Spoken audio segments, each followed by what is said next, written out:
All right, I'm live as far as going through OBS. Hopefully, this will work out to the best of my ability for now. If not, we're gonna have a recording. We'll just post it up later. How about that?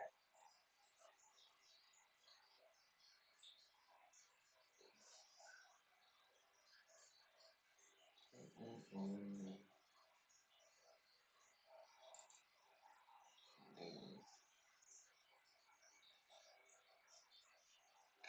Put this down.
What's going on? This is your man Joey G here with my boy Big Dom.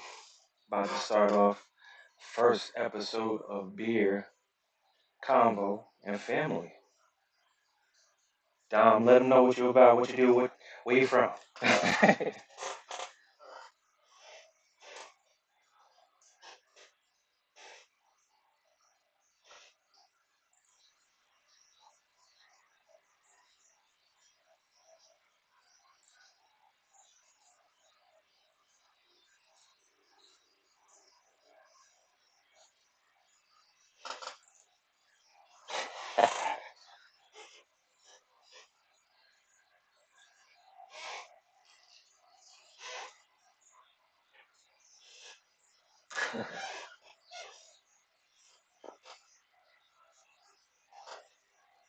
Hey, all you have to do is BYOB or BYOA, and you're in there. So it really doesn't matter. I do a little bit of both, but for this show, I thought I maintain with my beers because I usually have better conversations when I'm drinking my beer. Drinking alcohol tends to make me a little bit sleepy, and we forget about where we are, what we're doing. So, with mixed drinks, we need to stay away from the sugars. But that's here nor there. So, today's conversation, we're going to be talking a little bit about depression and how it affects the family. I didn't want to get too deep, but I wanted to start off with a little something that we've been talking about off and on the True Players podcast. And we've talked about behind the scenes amongst each other, just in regular conversation, because it seems to be something that affects not just us as a community, but us as minorities, and we really don't talk about it that much. I wish my boy, my brother from another mother, Derek, was here so he could speak on that a little bit more because I know his experiences with it, and he has a little bit more depth in his conversation. It it has affected me in more than ways than one throughout my life. And now that I'm older, I see the effects that it's had through my upbringing and how it's affected relationships, um, both family wise and um, those closest to me.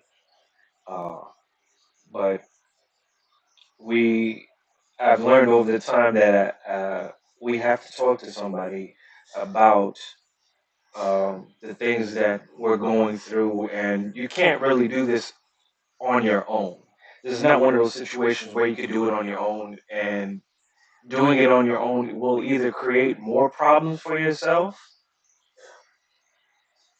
possibly continue a cycle that can be unchanged because your way of thinking is you can get through it and all you have to do is A, B, C, or D, and it may not be the correct uh, change you need to progress you forward. And you'll be stuck in the same loop over and over again.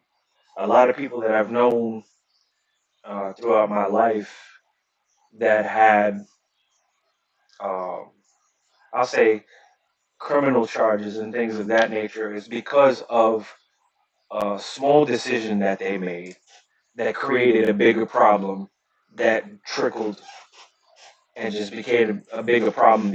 It's either drugs or some type of criminal offense. And that's my experience so far. But let's hear what Dom has to say on his end.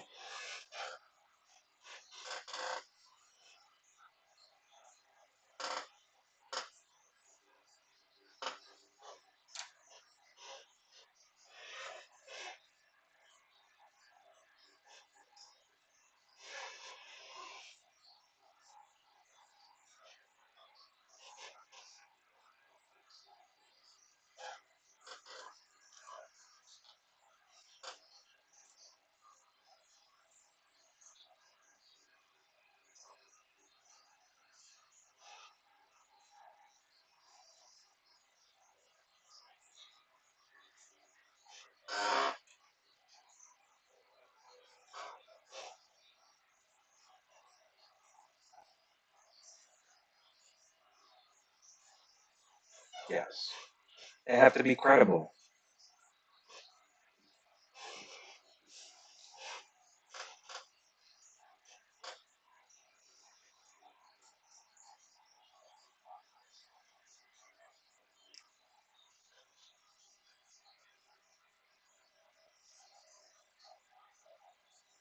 Right. Right.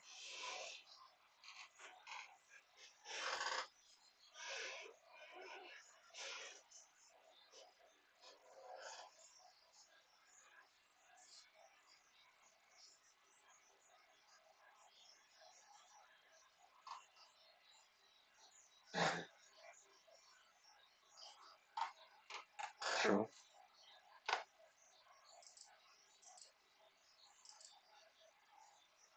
Right.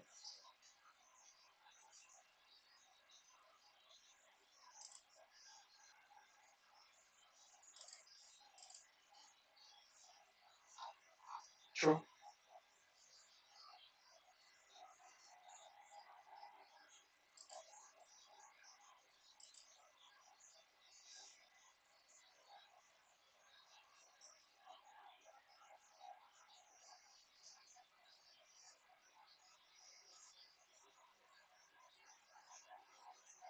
Right.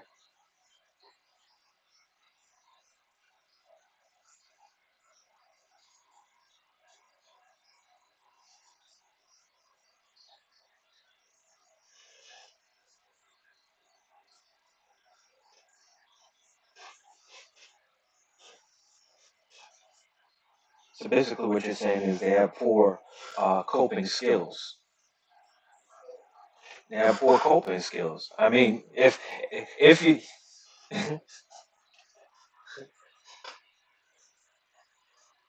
that's true. There's others.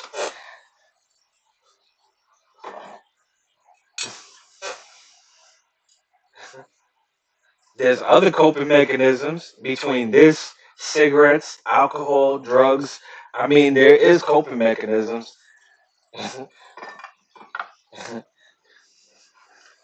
No, no, no, no, no. That's for another day. That's for another day. I gotta work tomorrow. Um, but I, I'm not, I'm not busting shots when I do that though.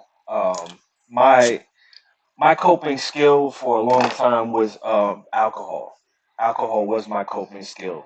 Probably you could say beer too, but when I hit alcohol, when I was doing alcohol, is because I wanted to be numb. numb. I did not want to feel.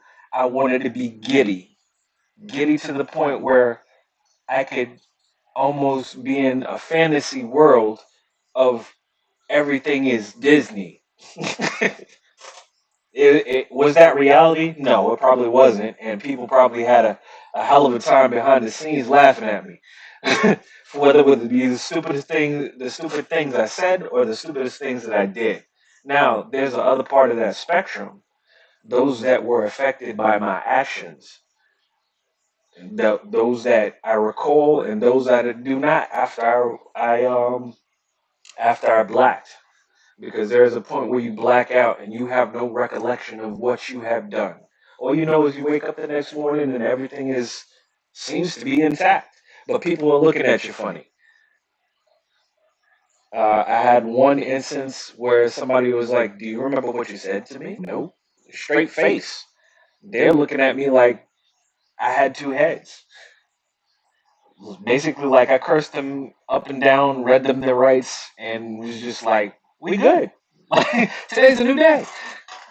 But dealing with somebody with depression, you have those cycles. It's a cycle. It's a roller coaster ride, um, and it's for the person that's going through the depressions. They probably don't see it. You have tunnel vision, and You're not focused on your surroundings about how people react to you, but more so, I need to stay away from people because I feel like I'm uh, like this pandemic. I feel like I'm contagious. I need to stay away from people. I need to be quarantined. I need to be in that situation. So you have that, and then you have certain people that medically, they have a medical history, or they have family members with a medical history of. So that's another thing right there. Did you want to add to that?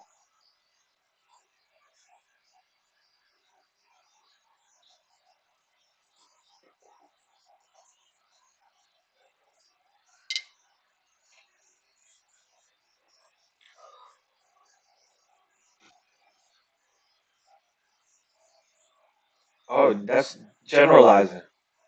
Not generalizing. Excuse me. I forgot what it is. Projecting. There it is. Projecting. They're projecting.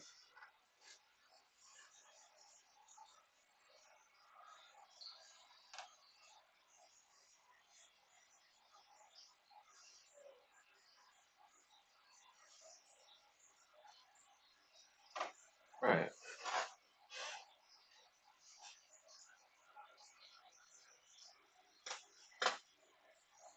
Hmm.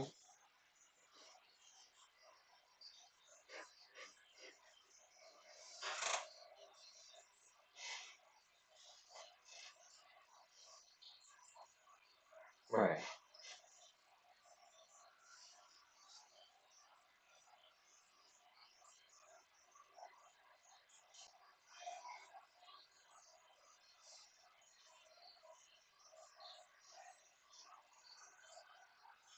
I understand that.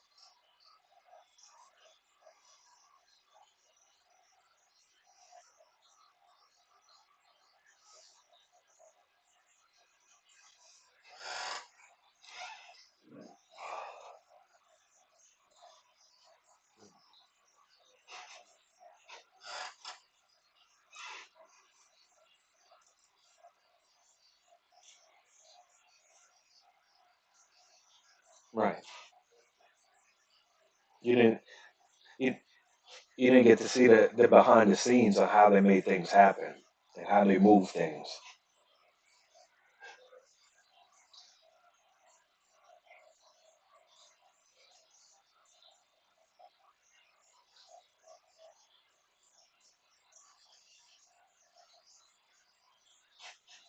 It's true. I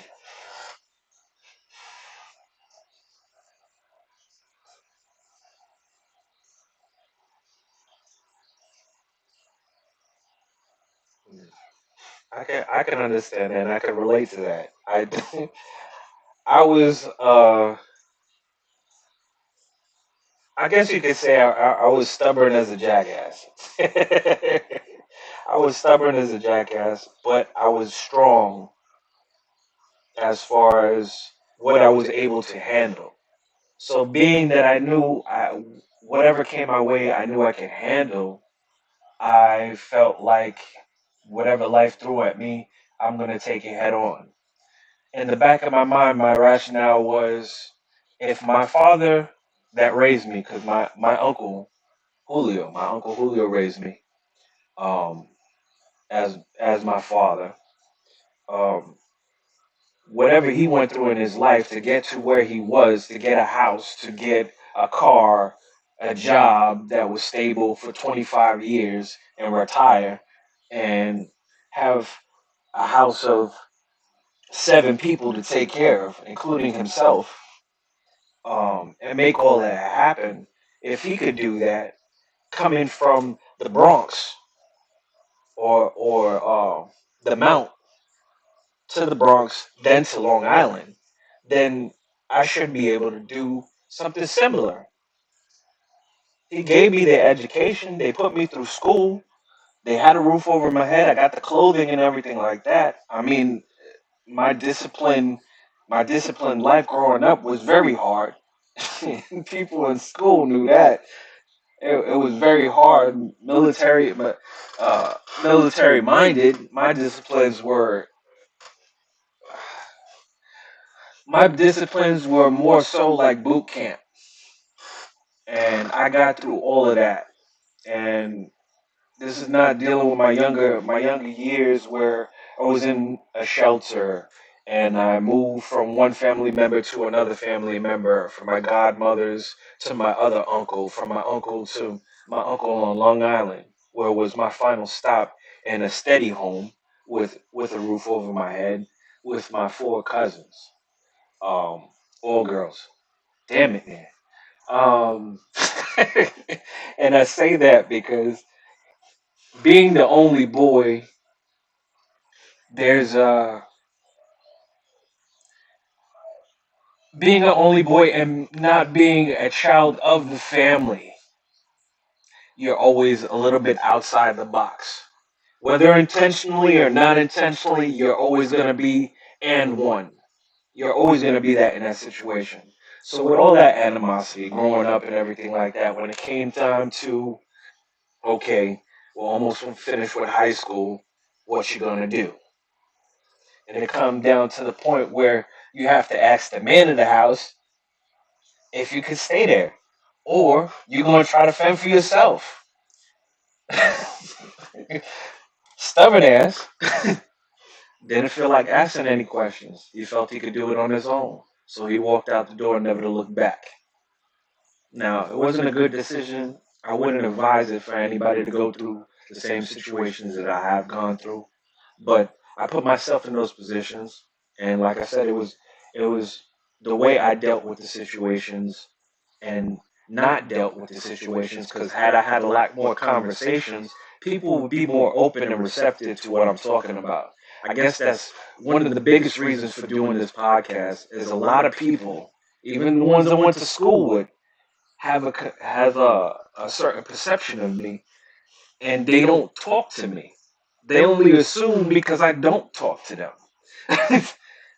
So, in being that person that's been through depression, you don't want to talk to nobody. You want to deal with it on your own. You want to try to get through your situations, and you feel like it's got to work eventually. You know what I'm saying? How you living your life day by day, really. It's not, I don't have anything planned out. And I think that's without without telling me, I think that's what my father was trying to get through my head. Like, you have to have steps in order to make it to where you gotta make it. I didn't make it here. Like, I didn't one day wake up and be like, ta-da, I'm here. I didn't wake up like that. There were steps that I had to do. Now, his method of teaching and my reception, my my reception of him and his teachings was like, yo, he's coming a little too close. I don't like the way you're talking to me right now.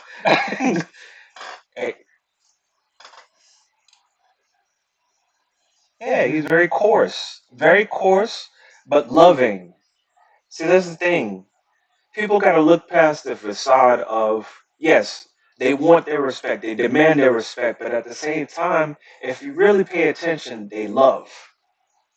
They love those closest to them, and they want to see you succeed. They're not going to sugarcoat anything for you. They're not going to hold your hand on the situation. They're not going to do that. They barely would tell you if they were wrong. Now, maybe in their later years, you may see a little bit a difference as far as being receptive to being wrong, and they may admit that on the spot, or they may not, but they understand over time how things change. They understand that people change over time. People, people either change over time or they're stuck in their ways, and that's because it may be comfortable for them to stay in that way because they can't get outside of that box of thinking, or maybe nobody's brought it to their attention that there's a better way. Like you could try to do it this way, and this may work for you, or bring them out of the situation that they're in, give them a new environment, and kind of like walk them through that situation.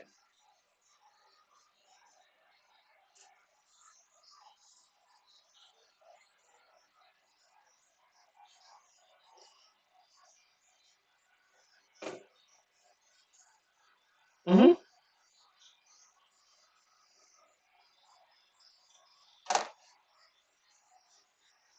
Yeah.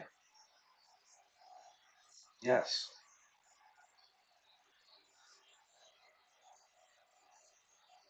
Hmm.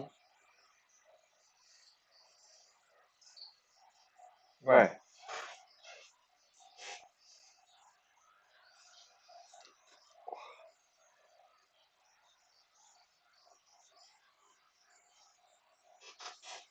Right.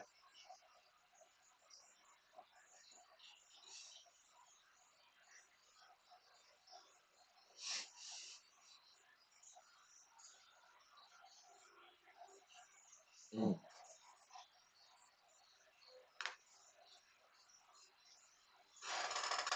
Yeah.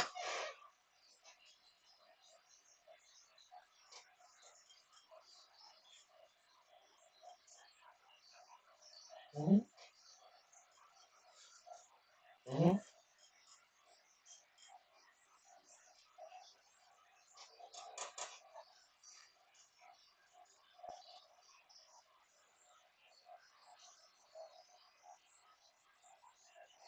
Right.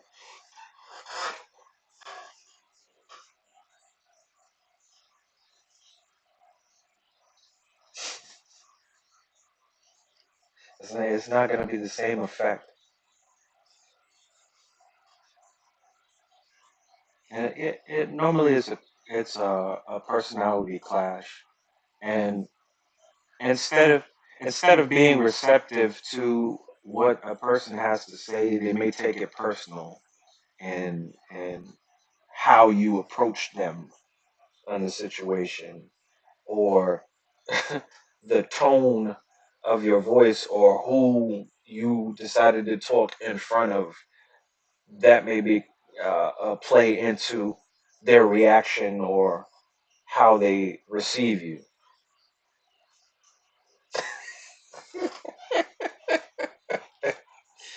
Yes. Hmm.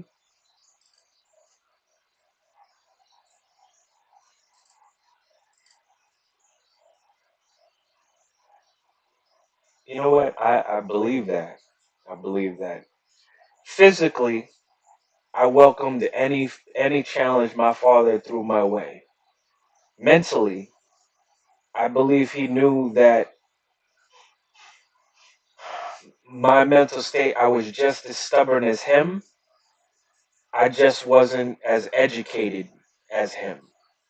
Like, education wise, I still had a lot to learn, but he knew I was just just as stubborn as he was, probably at his age, maybe a little bit more.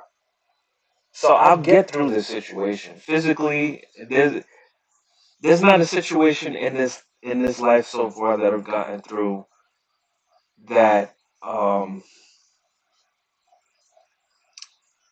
was not that I couldn't handle. I'm still here. You see me. I'm on camera right now. At the age of probably 17 or 18, I think it was 17, 16, 17 years old, we had a school, a motivational speaker came to speak at the school, and he said one out of 25 kids, or no, five out of 25 kids are not going to make it. The other ones will succeed in life. And he made people stand up in the audience, and I was one of those 25. He said they probably will not make it till 25 years of age. I took that to heart. You know what I'm saying? I took it to heart. I'm not going to make it to 25. I think it was a bigger shock when my cousin passed away. I think he was only 23 years of age at the time. So it was just like, he's older than me. You know? He got more credit than I had at the time. I don't know. He knew more people than I did. You know what I'm saying? He was well influenced as far as the people he knew and everything like that. Uh, he had more skills, especially in sports. They had more sports skills than I had. So those are things that weighed on how I looked at myself and added to my self esteem and depression as far as that is concerned. But there's only one thing that kept me going through that whole time, and that was I will not quit. I will not quit. Even when suicidal thoughts came through my mind, and I weighed the option of being proactive,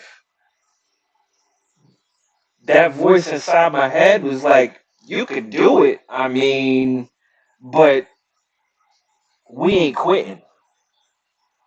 So you just gonna scar your body for nothing." To be honest with you, you're gonna live through it, but you're gonna be in a lot more pain than you were before. You want to jump out that window? Go ahead and jump out that window. You're gonna make it. The rest of your life is gonna be a challenge, though. You know, we're talking about catheters. You're not gonna be walking. You may be paralyzed from the waist down. So let's not do that. You know what I mean, I'm gonna be your voice of reason, tell you not to do that. You want to do the risk thing? Okay, we can do that, but psychiatric medication and all that other stuff, you may not want to do that. That's not the route you want to go to. Eventually, you want to try to have a family and everything like that. So we're gonna try to find another way. We're gonna keep marching forward with a head up and keep moving forward.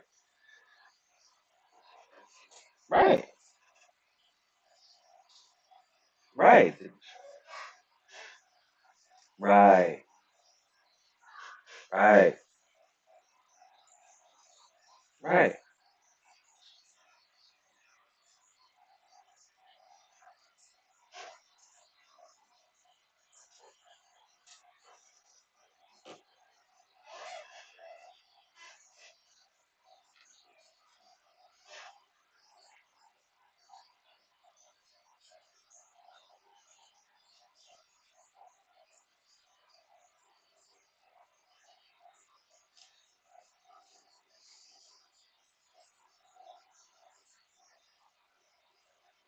You, you know, I'm gonna tell you who they really need. They need that aunt. I'm gonna shout out my aunt right now. My aunt Ricky. They need a aunt Ricky to tell you how it is. They need that person to be like, you fucking up right now. Tell them why they're fucking up right now. Read them their rights and feed them. You know what I'm saying? Like all of that stuff, you get read and everything like that, but don't throw them out. Show them love afterwards. Show them that you care, but you don't like what they're doing. Show them like, yo, you're doing it wrong. You're doing it wrong. You need to figure it out. If you need help, talk. You got to speak. Ain't nobody gonna read your mind. I think one of the hardest, not the hardest things for me to talking to my daughter, um, talking to my daughter and telling her she needs to speak her mind. It was almost involuntarily telling myself at the same time, need to start speaking up about what you want. You know what I'm saying? Um, talking to my wife and not talking to my wife on certain things, I see how it affects the situation. If I'm not talking to her about certain situations, she can only assume from past experiences or what she feels she's reading from the situation. And sometimes that doesn't translate to what is actually going on. So being non communicative and just keeping to yourself is causing you more problems too. Oh, I don't want to cause no problem, but you are. Because you're not speaking. You're causing problems. People are assuming the worst. You're not talking, your facial expressions are looking kind of off. You you mumbling, talking to yourself. You're going off on your own, going in a room most of the day. Nobody sees you. Wake up, eat, go back, and do the same thing again. What do you people? People think maybe you need a little bit of help.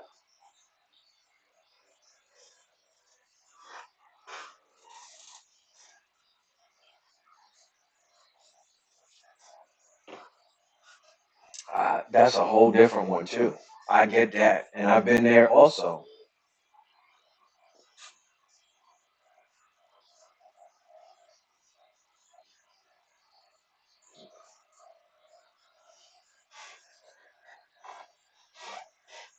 You know, I'm going to say this. I'm going to say this because I lived in a house that was like that. Growing up, I felt like everybody had their separate corners. My mother had her room. My father, when he came home, if he wasn't in that living room watching his TV, he was in the bedroom sleeping or in the backyard doing something. But us as kids, we were in our rooms or we come down into our little areas. But everything was so segregated. Only times we had really communication with each other is sitting across the table, family dinners maybe. And even that was kind of separated because the kids were at one table and he was in another room. My mother wasn't eating at this time. This is the time for my mom to sit down and be like, okay, let me get over the day that I had. I ain't dealing with him right now. Like, I'm letting everybody settle down and I'm going to do me. That type of deal. But um, over time, as I got older, I reflect on these things and I'm like, that wasn't cool. Like, for us to be in separate areas and everything like that wasn't cool. It affects me now because there's certain times that's my go-to. That's my go-to. It's comfortable because I've seen it and it worked at that time. So maybe it'll work for this. No, that's not the case. You got to change. You got to change your ways. You got to you got to be willing to change. You got to be receptive to change.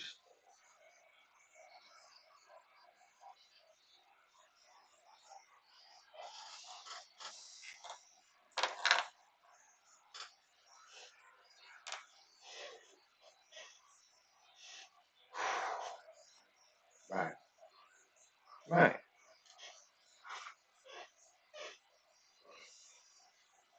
Right.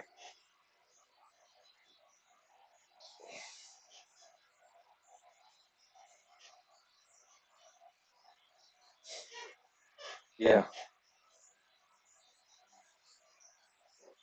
Right.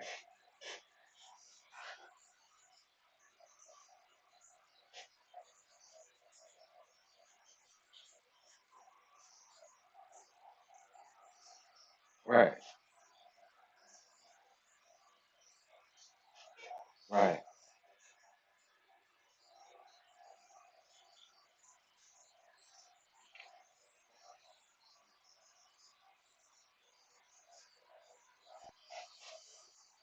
Right.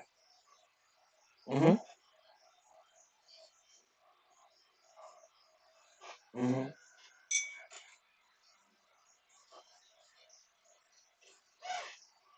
Right.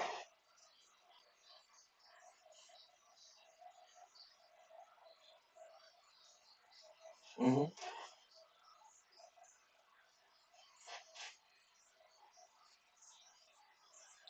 Right.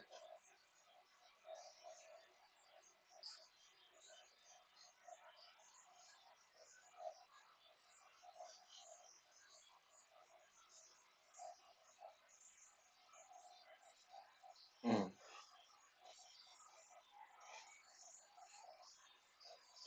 Mm.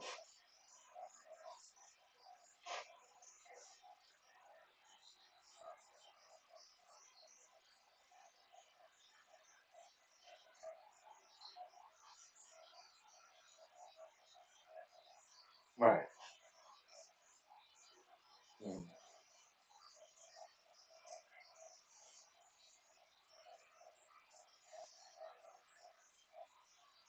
Right.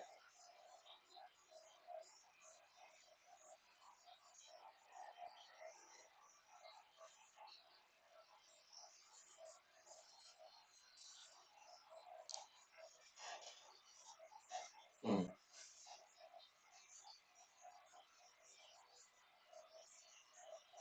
Mm.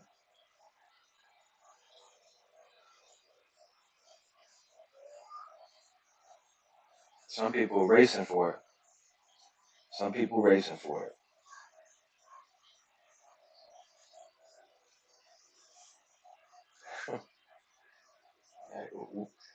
You and me both.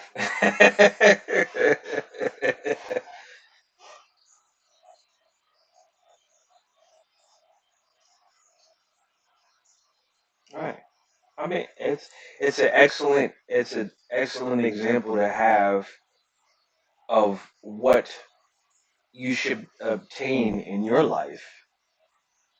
I mean, just on the pictures alone that I've seen of your mother and speaking to your mother and everything like that, there's a history there. Like, there's no denying there's a history there. Even knowing our little adventures together and what we've done, to know that they had a past and they had adventures that would probably supersede anything that we would even thought of to do. So I think that was the what I really liked about both of your parents, because your father was the same way. Like, yo, there's a history behind your eyes, the way you move, the way you talk, everything that you do. There's a history behind that, and you could feel it. You could feel it when they were around. The the respect that people had, and not even in the house, but outside of the house, that emulated outside of the house to the front walkway of the house. Like, I ain't even walking in front of the house. I'm walking across the street. So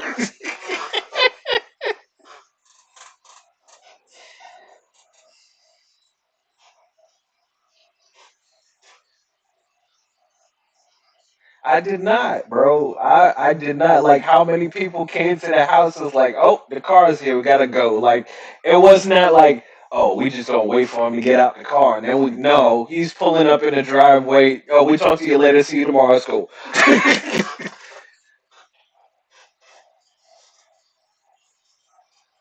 Hmm.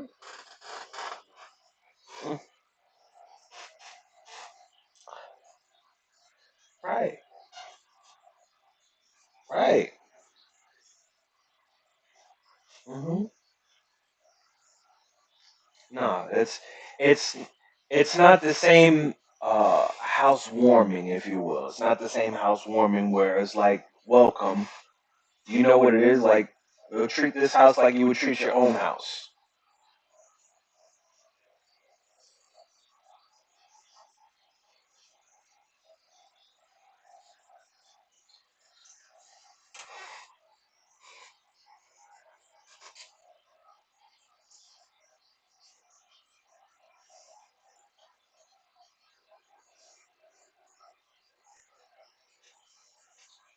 Hmm.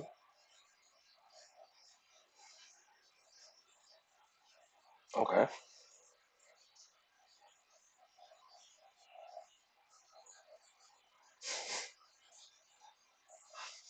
Okay. Got you. Got you.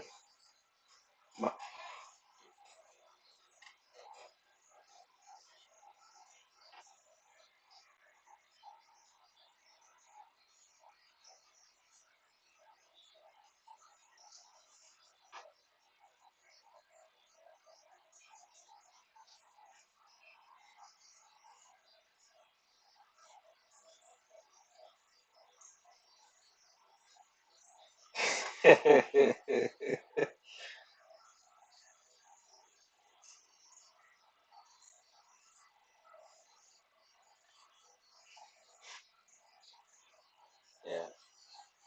I mean, I can't do this first show without the other co-host and my brother.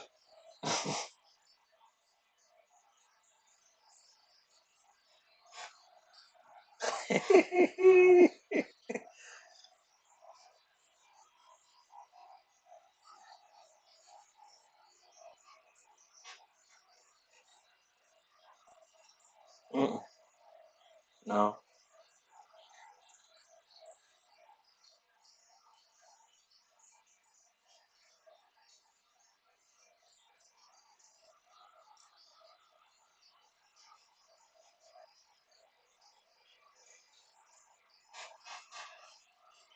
Right.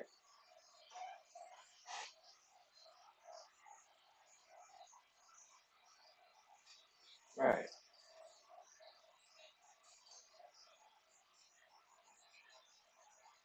Right.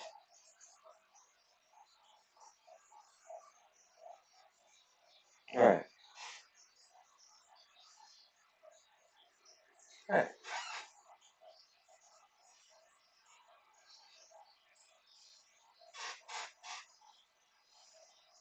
Right.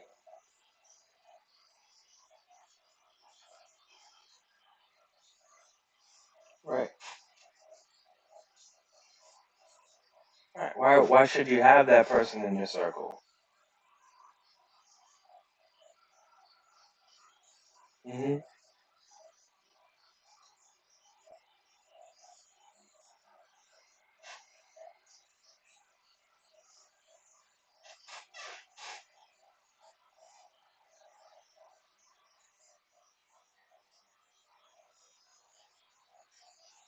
Hmm.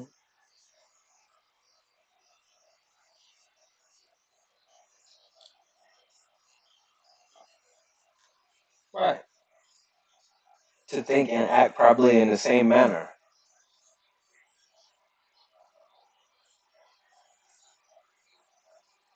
Yeah.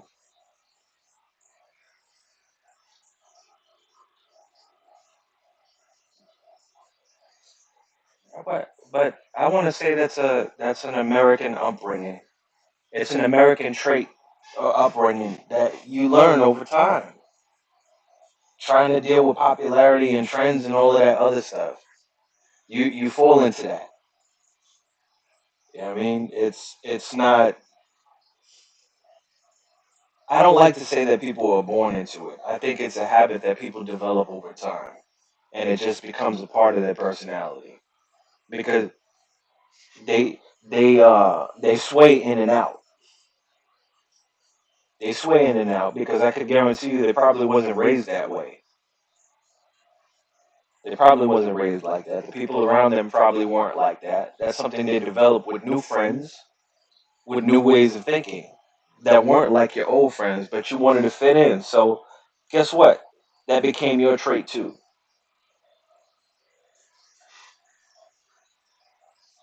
I mean, I don't mean to cut off, but uh, I think to my point, like you said, the way we were raised growing up in Unionville and everything like that, the people that we hung around, everybody had their little tight community of people that they were close to. It's nothing personal. We knew the other circles and everything like that, but y'all guys were closer. We're not going to invade that space because you guys were close like that. we showed the same love as your friends in that circle. And if we were all in the same place at the same time, best believe it's going to be a nice, a nice turn up event. You know what I'm saying?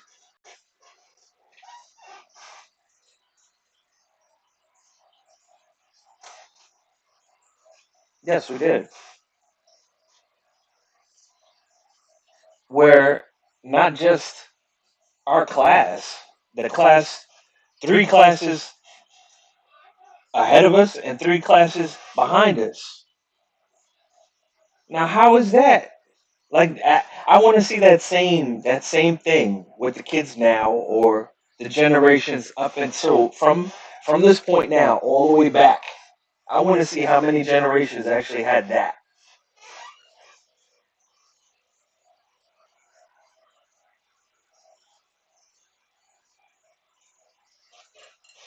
I could agree with that. No, right. These are everybody was about helping one another. It wasn't okay. You had your people in your regents classes and your honor society and everything like that. Those kids never looked down on somebody who was in regular classes or remedial classes or anything like that. They treated you the same way they would treat their peers right next to them in those classes. Everybody was treated in the same manner. If you were a nerd, you were a nerd. If you were a jock, you were a jock. A goth kid, you were treated like a goth kid. Even, don't get me wrong, there were people that had jokes for goth kids and people who were in the gay community and things like that. But for the most part, those people were usually handled by trying to get Rick in there. Those people were usually handled by uh, somebody sympathetic and decided like, yo, you don't need to be doing that to homie. Rick,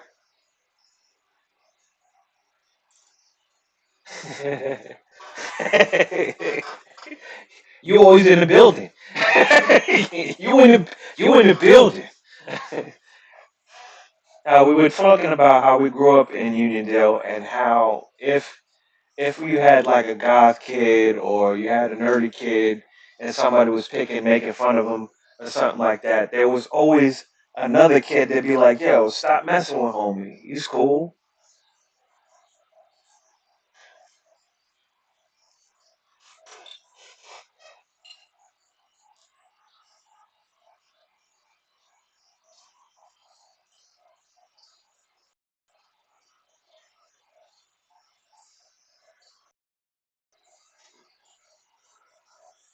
Mhm.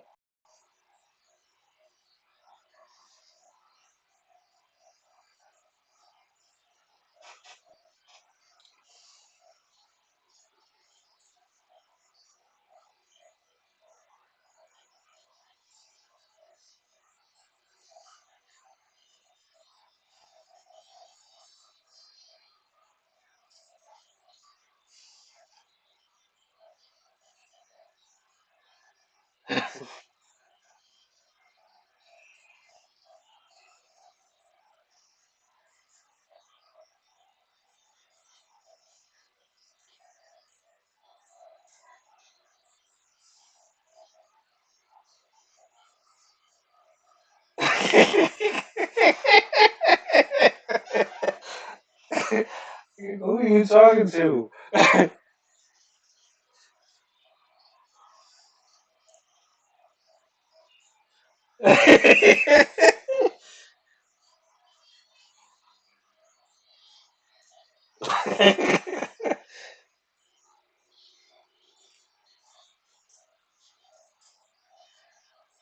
Right.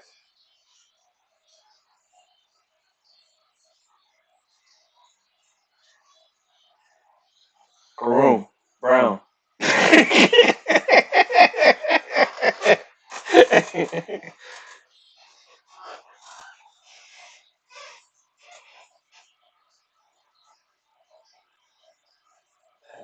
even though it was very pretty. It was very pretty.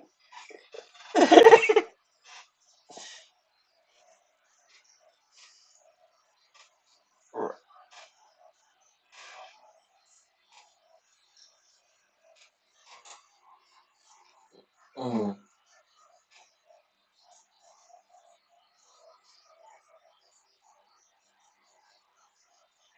got you.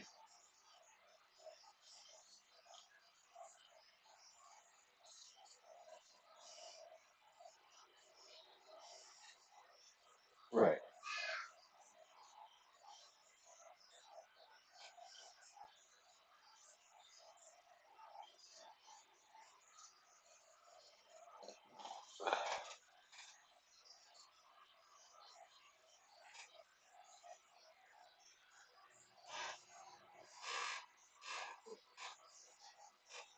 Right.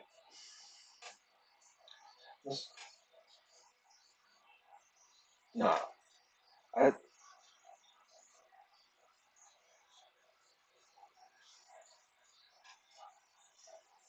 no. Mm-mm. Is a fair one? Is a fair one having a revolver with one bullet in it and spinning it?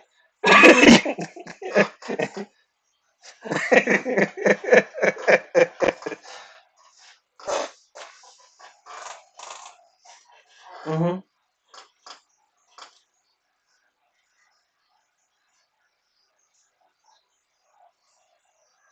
Right.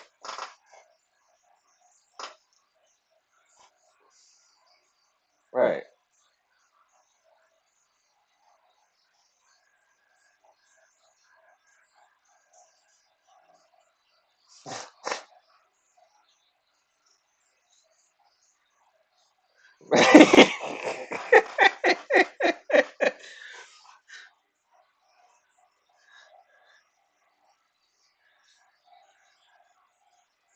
You know what? You know what? Speaking of that, and we're cool now, and I think we were cool after the epic battles.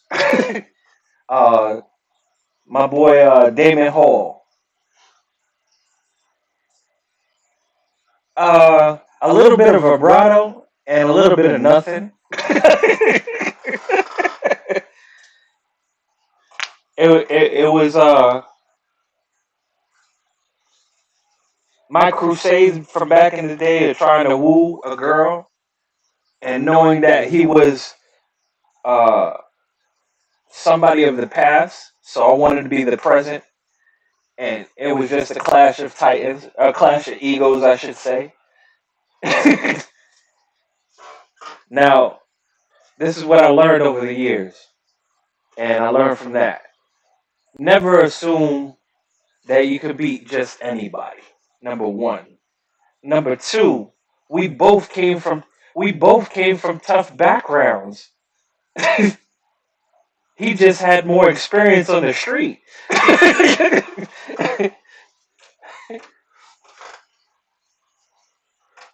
Right. Right.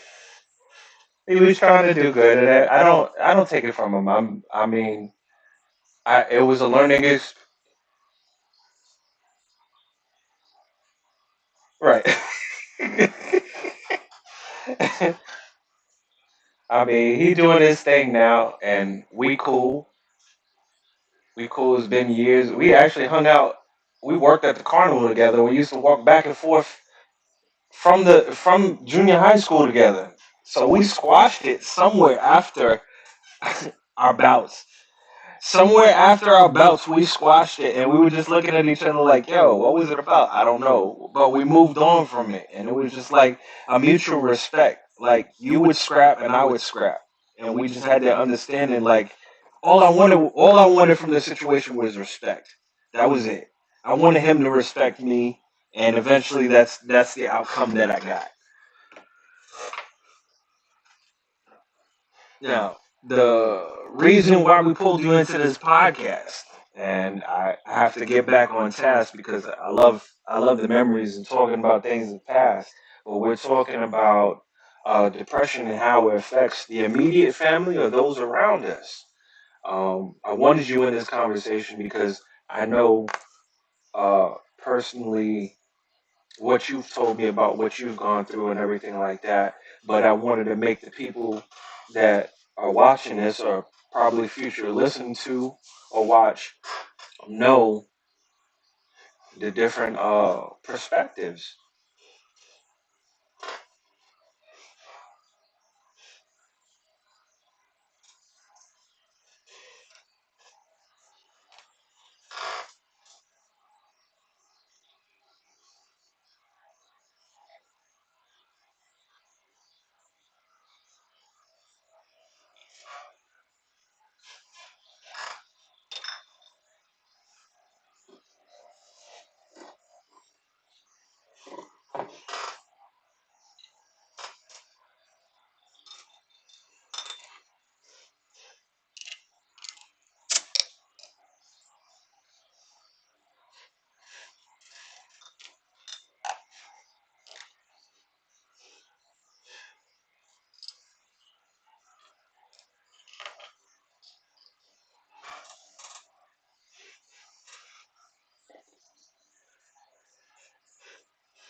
Hmm.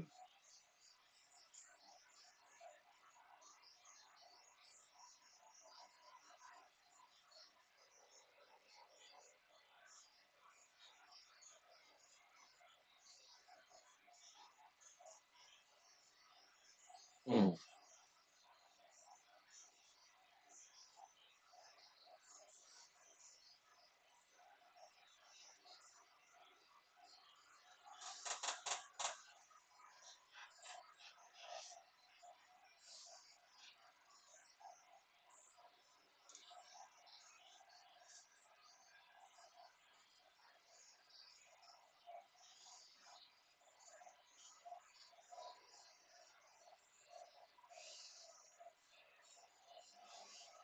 Right.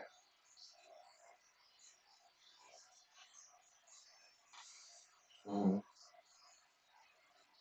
Right.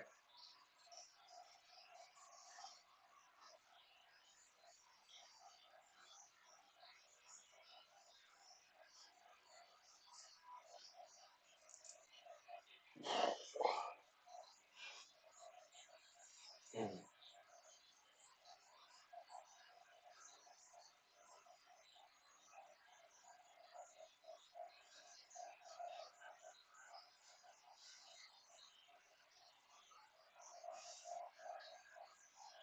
Right.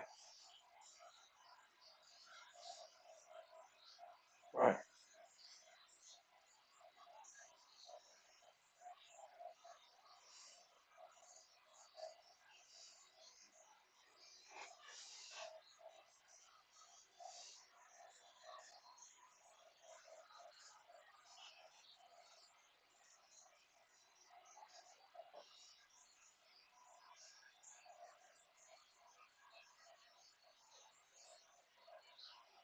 Right.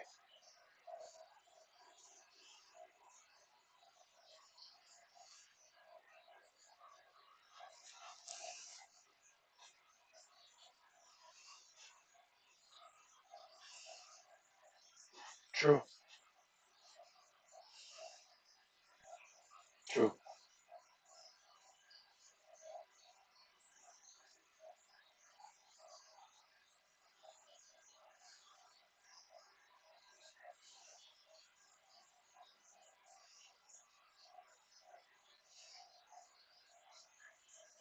True.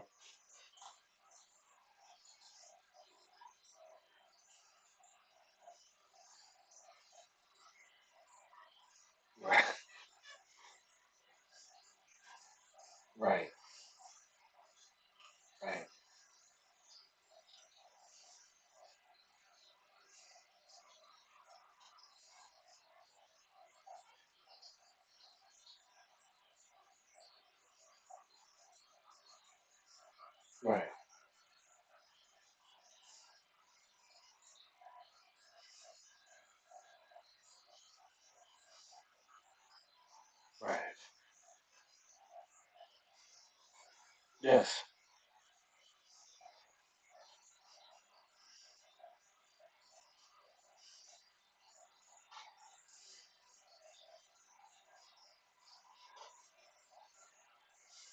Right.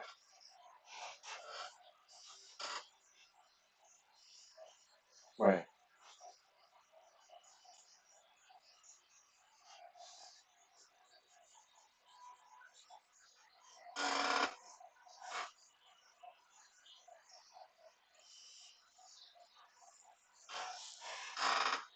Right.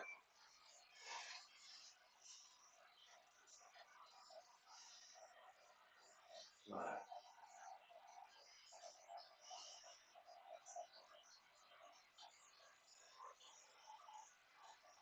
It's a good talk. Good talk. Some good notes there.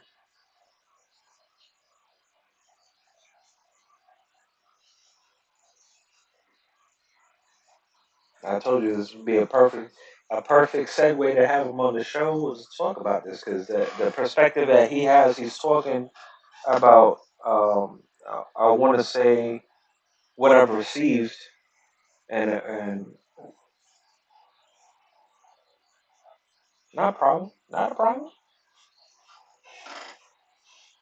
Shit,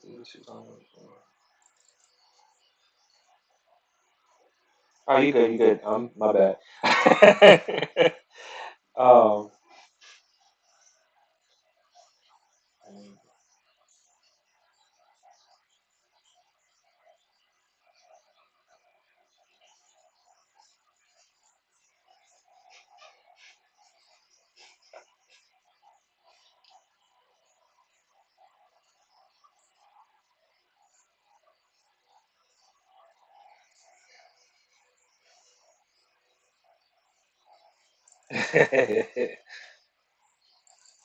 y'all ain't ready.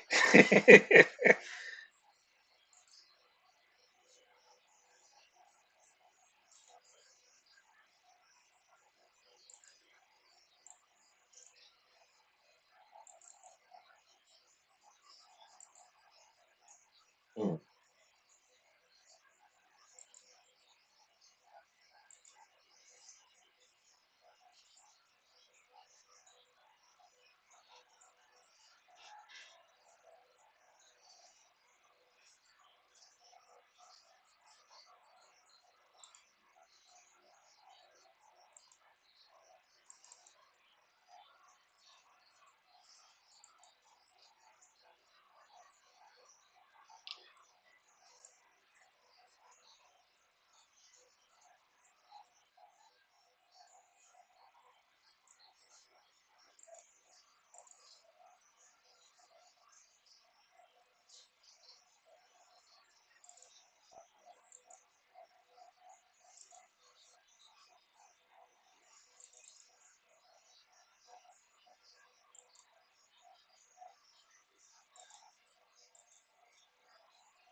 True.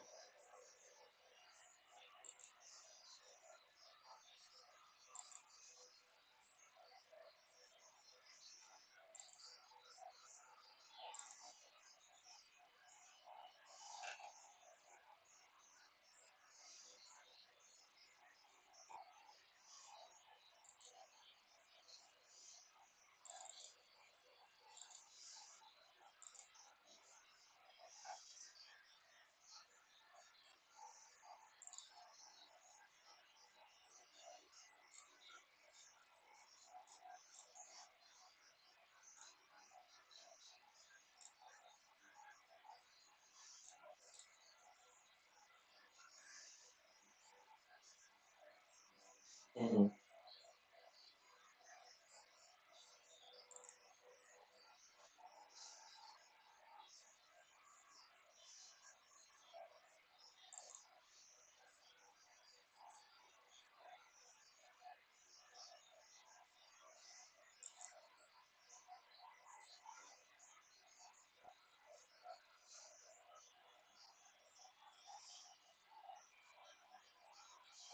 True.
Mm.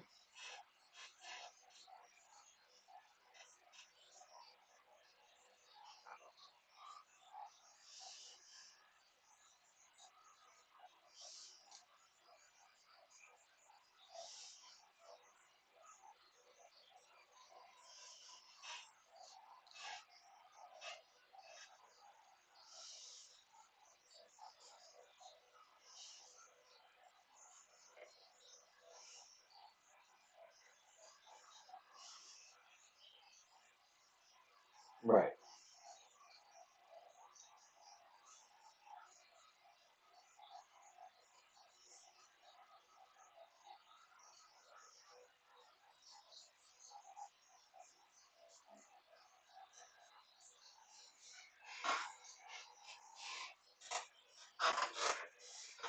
Right.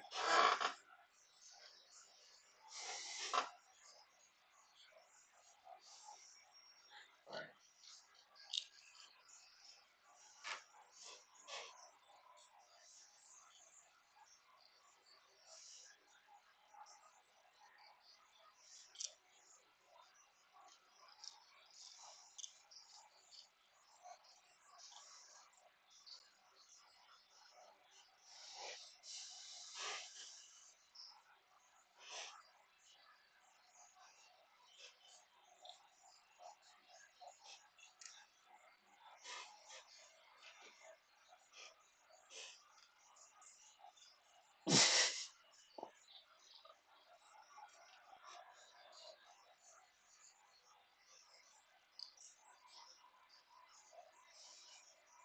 Right.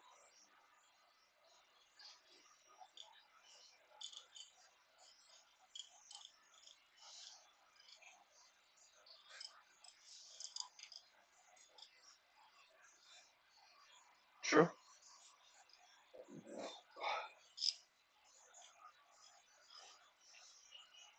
True. Right.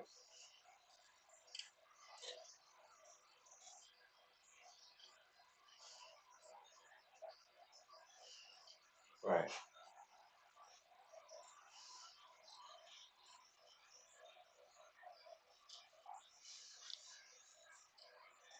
Abracadabra.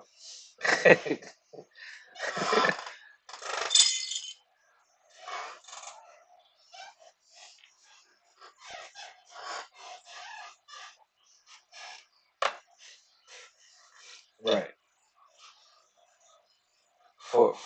For this day.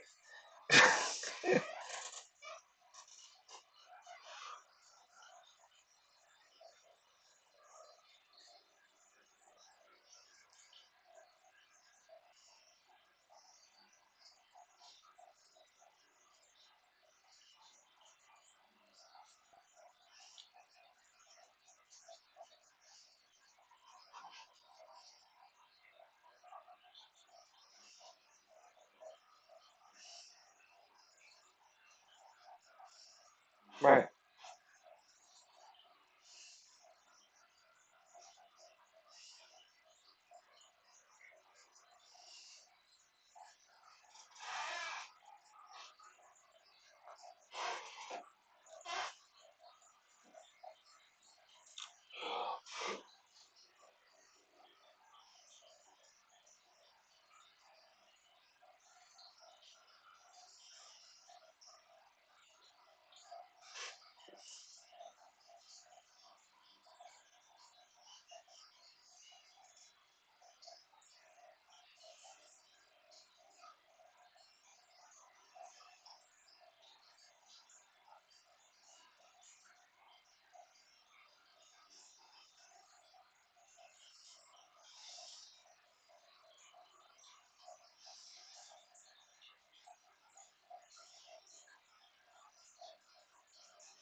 True.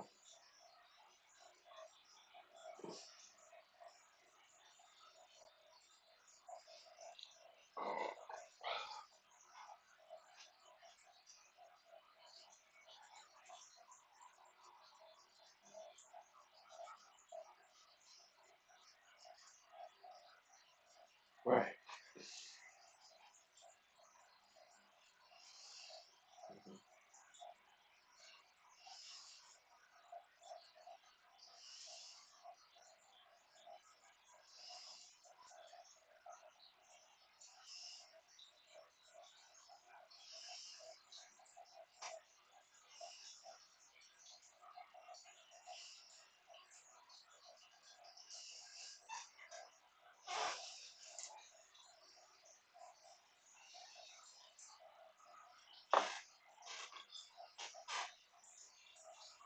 Hmm.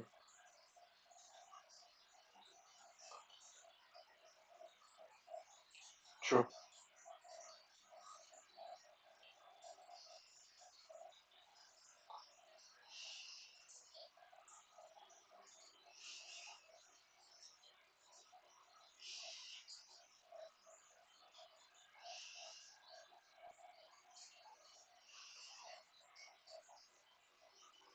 Hmm.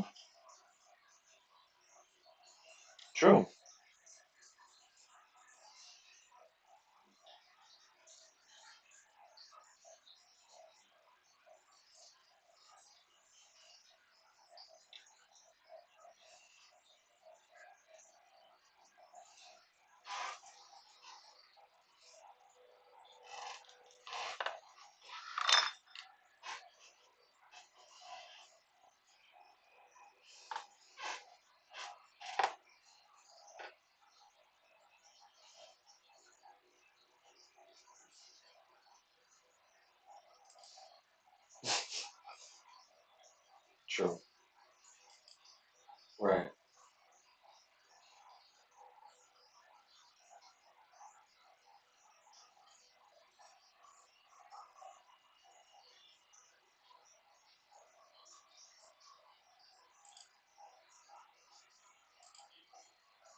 Gotcha.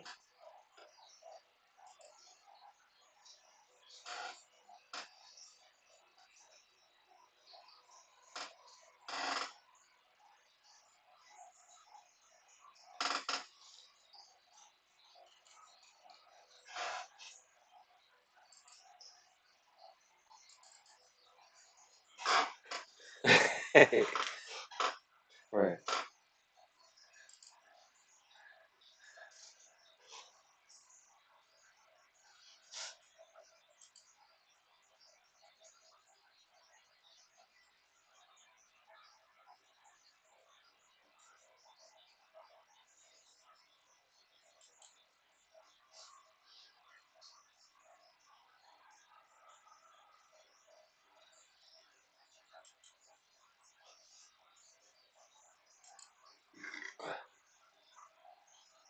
Oh.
I was waiting for you.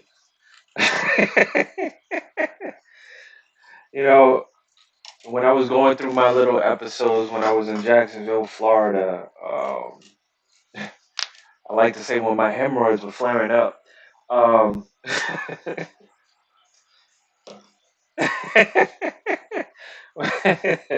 my hemorrhoids were flaring up as far as my depression was concerned. You and a couple other close friends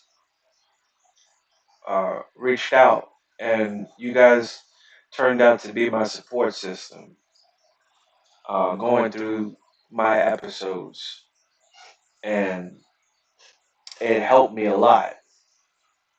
I have more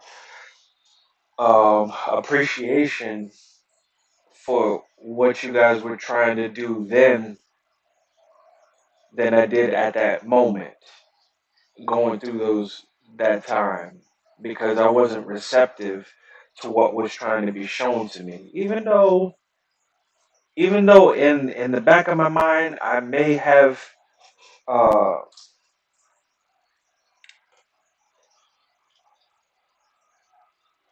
wanted to conform to it, I felt like my woe is me or me wanting to play victim in the situation took more precedent at the time. It was just more comfortable to play the victim in that moment of time and continue on my cycle or my downward spiral and not recognize truth. The truth was I wasn't living up to my expectations. The truth was I wasn't ready to face reality. The reality was your choices led you into this decision. Your choices are the reason why maybe you're depressed right now.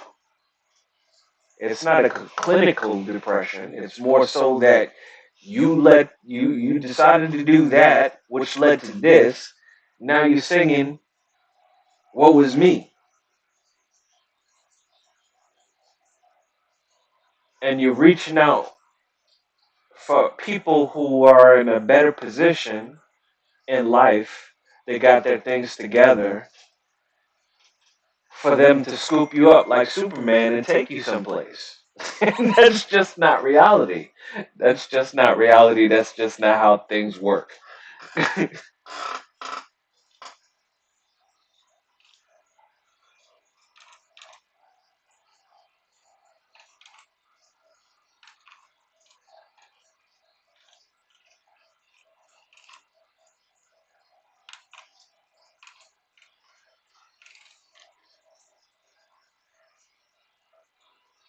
Yes. Yes.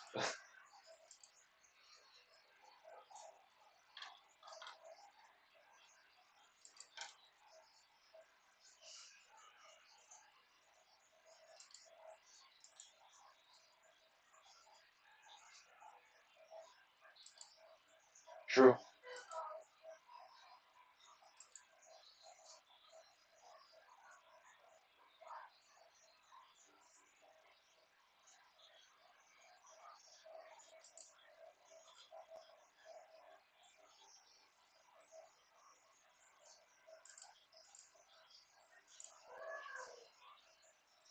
Very true.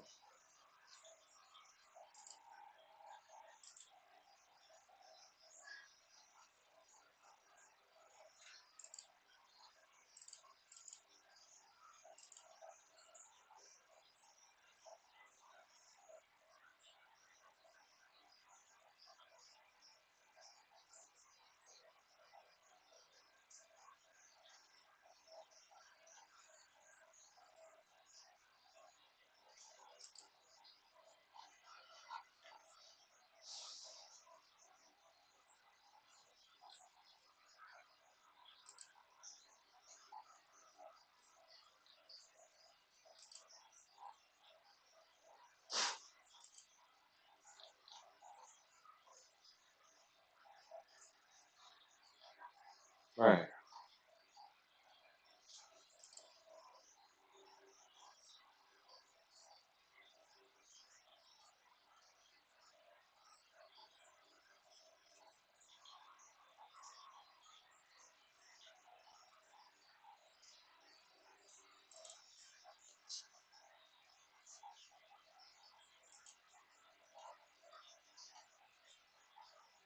True.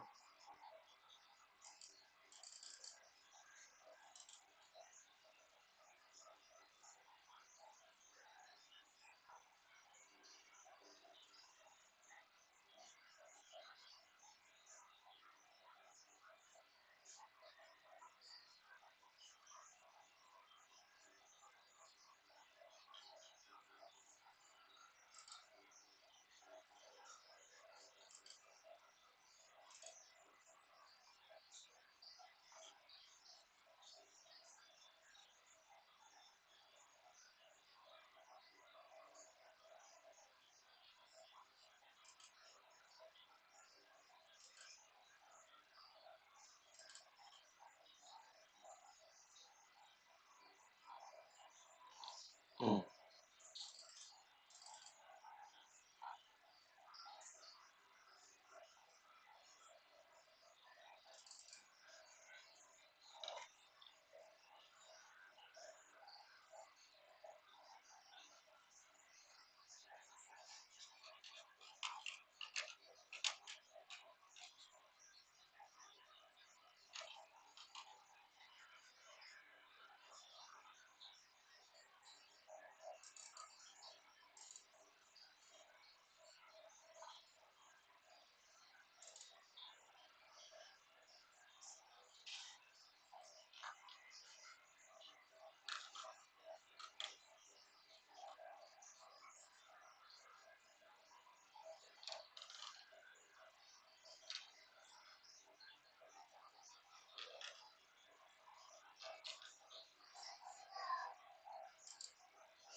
It's true.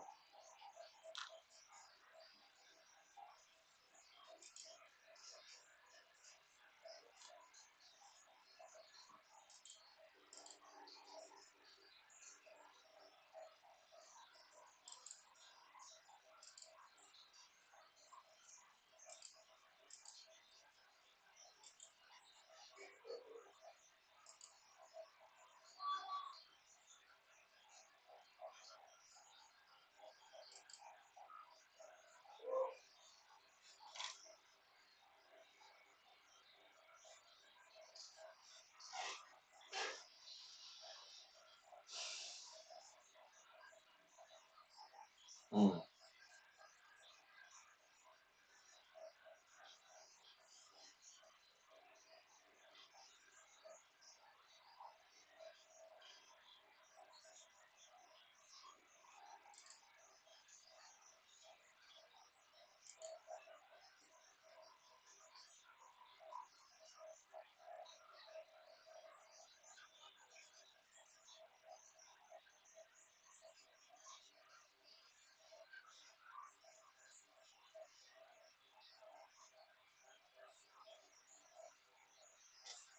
true.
Mhm.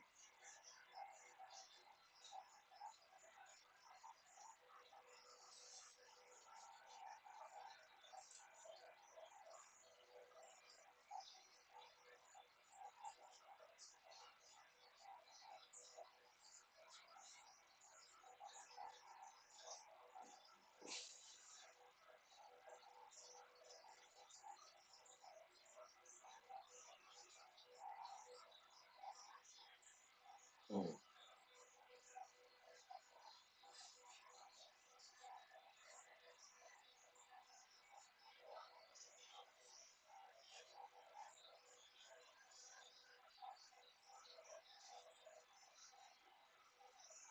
true.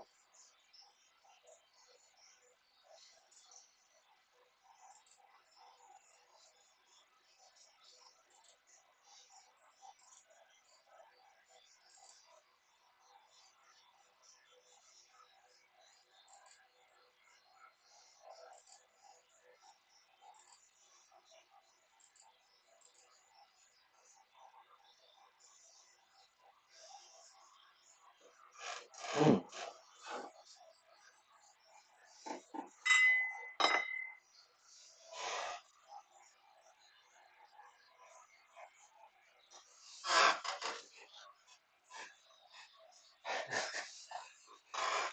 wow.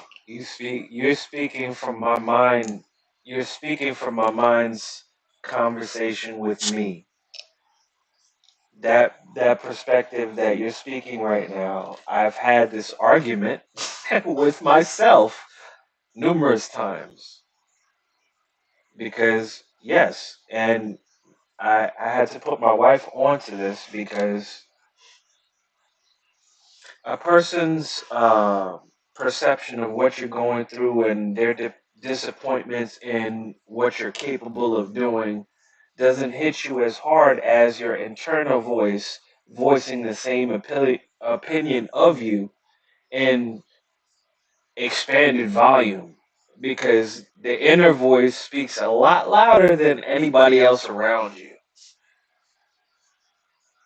That inner voice that inner voice is like that bass line, and I'm not talking about that bass line in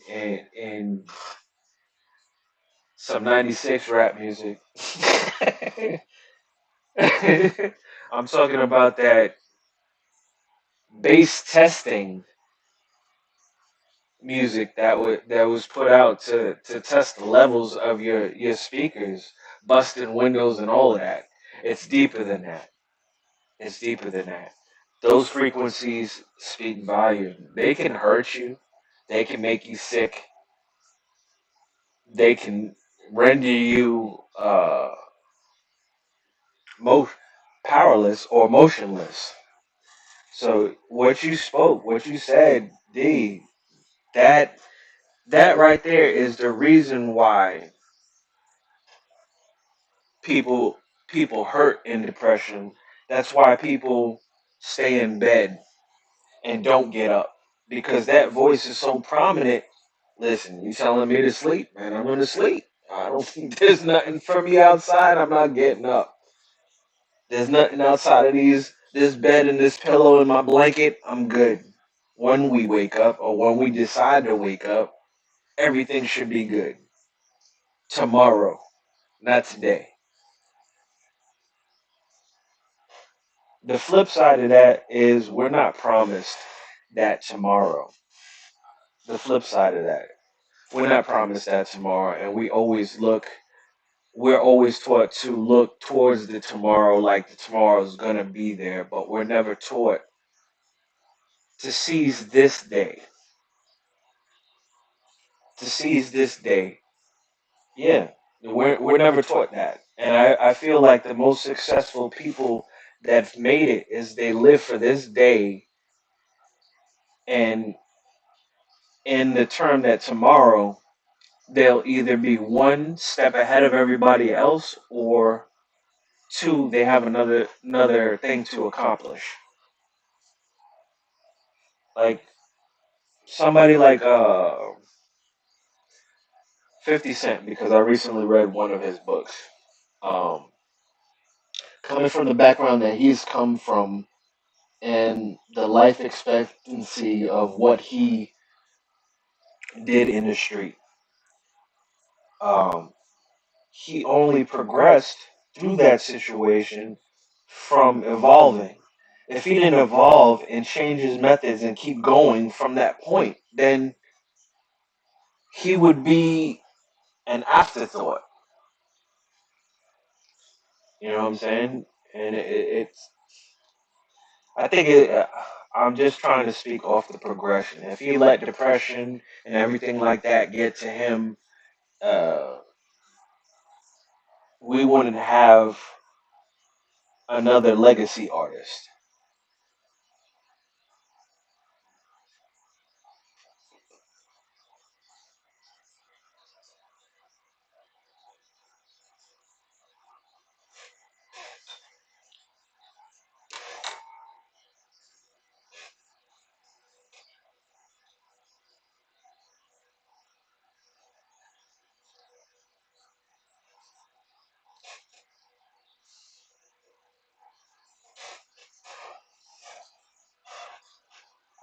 Right.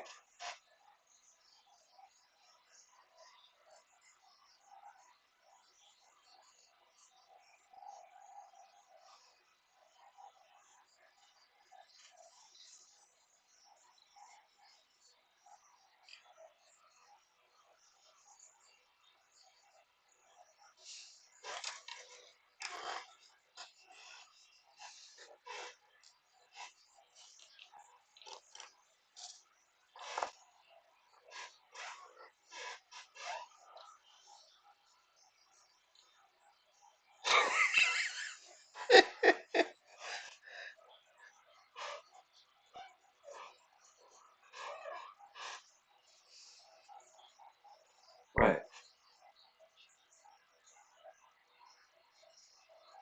No, that was before that.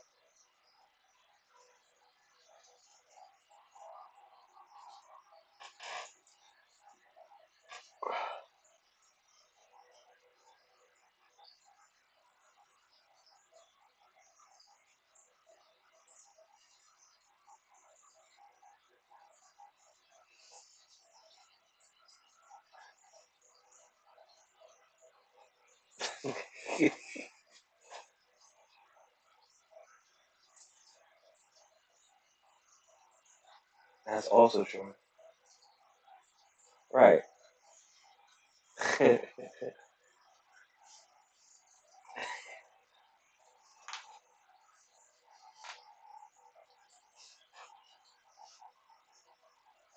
Right.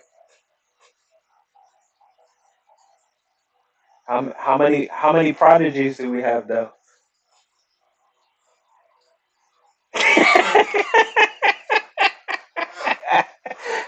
That was one rapper that we did not mention on there, and I'm so mad about that. We did say Mob Deep, but we did not say Prodigy. The,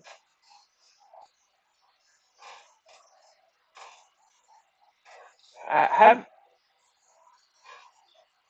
right.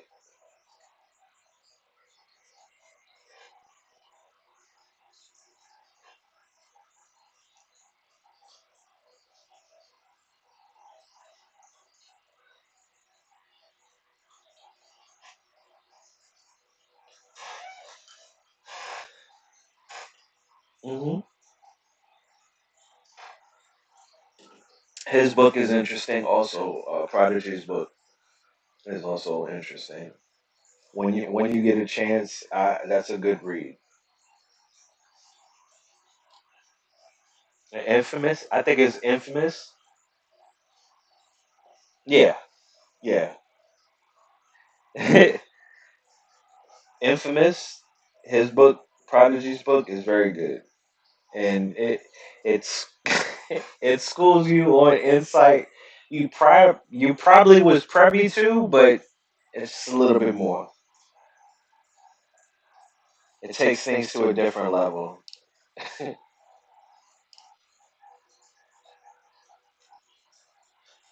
It's funny how you can have respect for somebody off of the words or your impression of how everybody takes it, but seeing people who actually knew that person,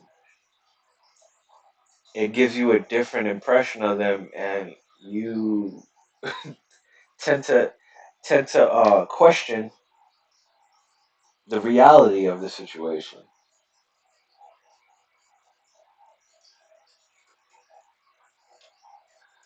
I'm speaking of well, based off of what Prodigy was talking about in his book, there's two people I'm actually talking about, and that's well, actually three. Diddy, Jay Z, and Nas, because he gets in depth, yeah, when he's talking about these people.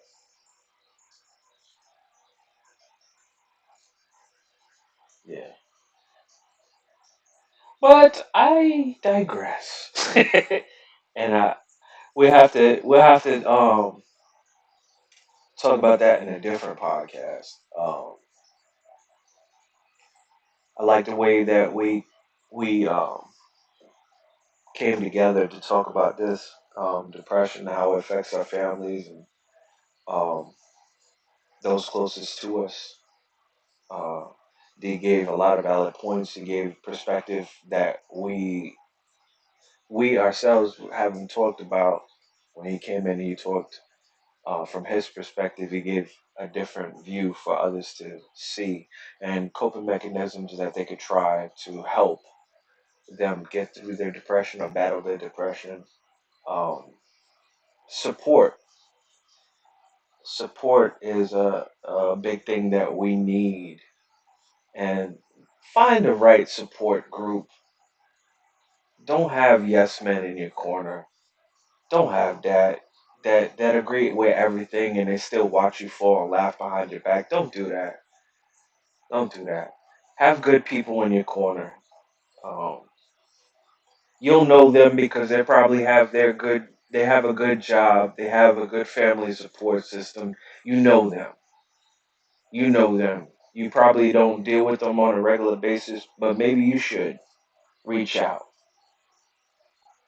Just get that influence and start hanging out with some people that are on some positive tips. If they're on the same thing that they were doing back in the day and they're still on that, leave them alone. They're not in that progressive state where they're trying to evolve and trying to get better. leave them alone. You know what I'm saying? Stop falling back into what could have been and what would have been. Stop falling back into that. Start worrying about what's going on in the future and what you could do now to build a better foundation for yourself and your family or future family. The first key to progression is self. The first key. That's the first key. If you want a relationship, build a relationship with yourself. Start loving yourself. From that point, you can learn to love somebody else. A lot of people will argue with me and tell me, nah, that's not true. Yeah, it is true. If you can't love yourself, you can't love nobody else. You cannot love somebody else. It's impossible. I don't care what you tell me. You could put on the moves, you could put on the shows. Trust me, I've seen it 1,000 times. But those are usually the same people that usually have multiple girlfriends or multiple children because they had so much love to give.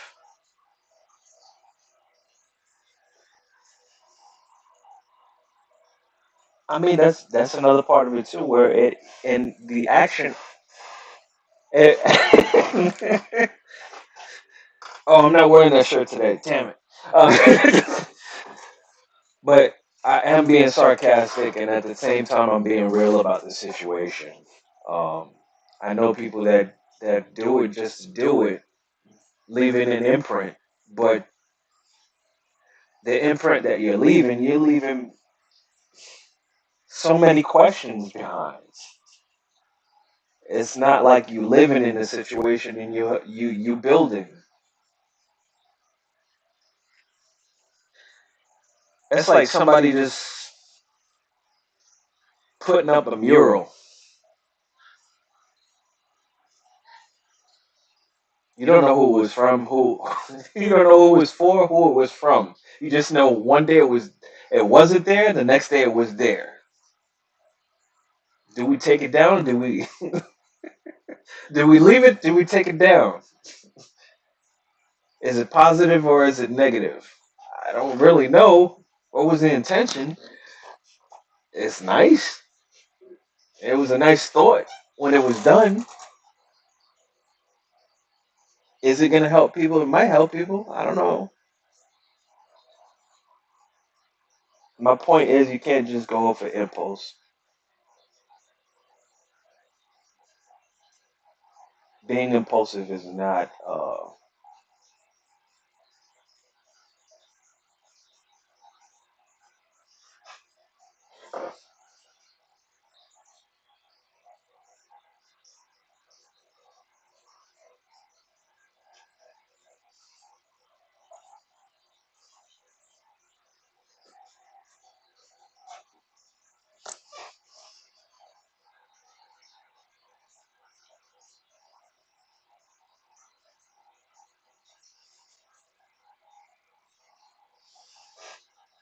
right.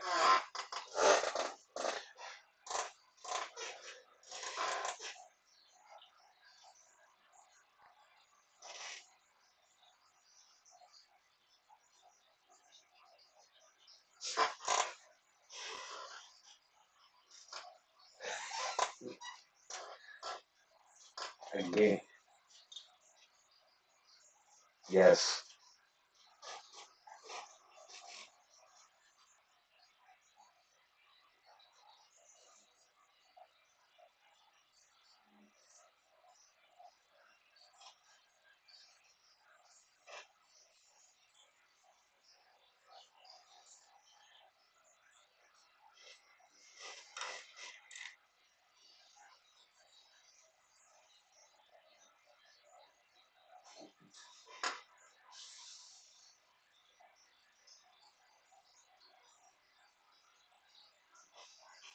Mm,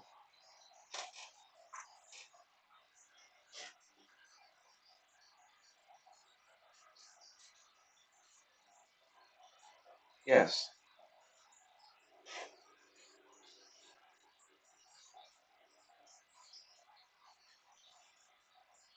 Right.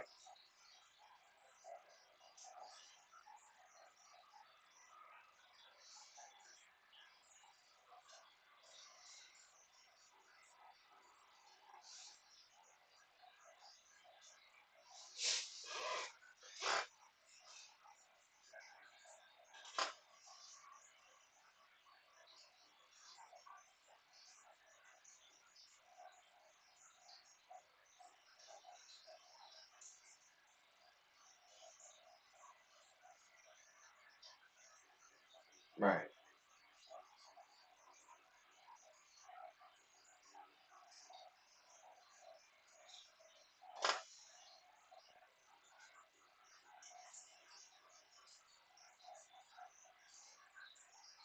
Mm,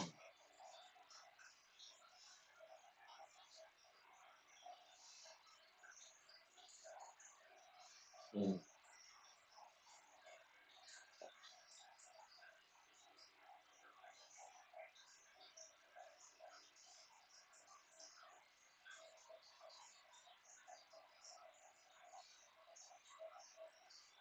mhm.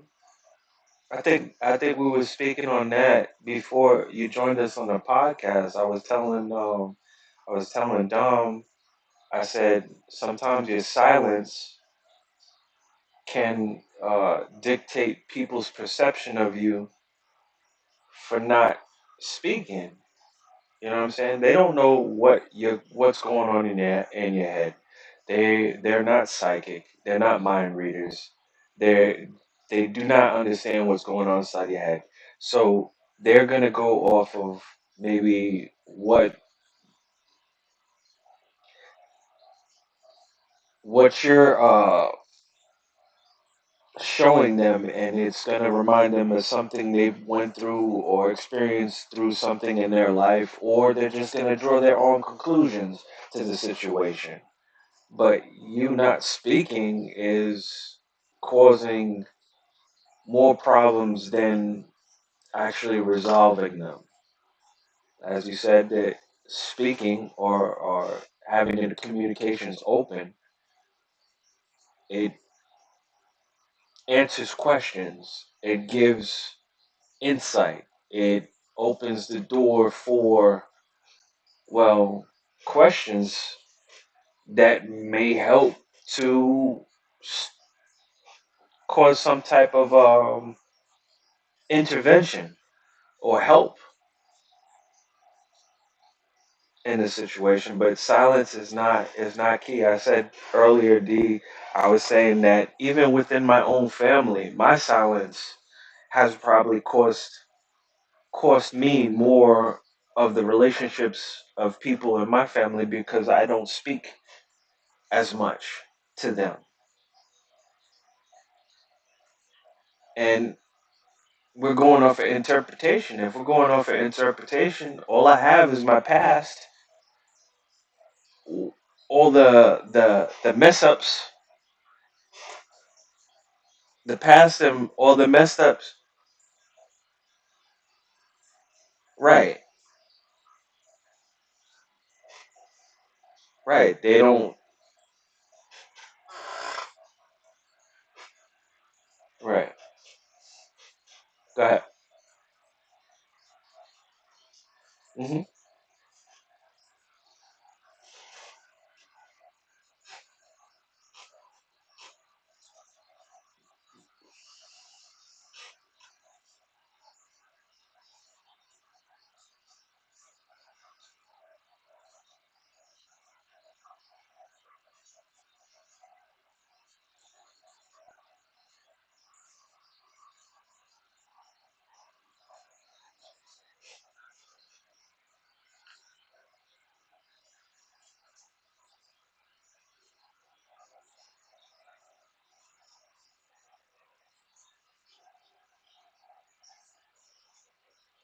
Hmm.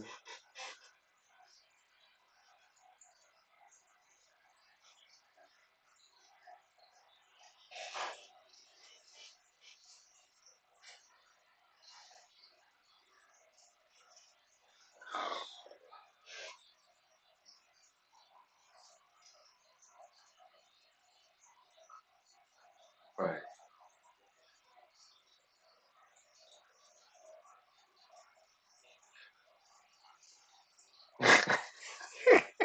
What's where that at?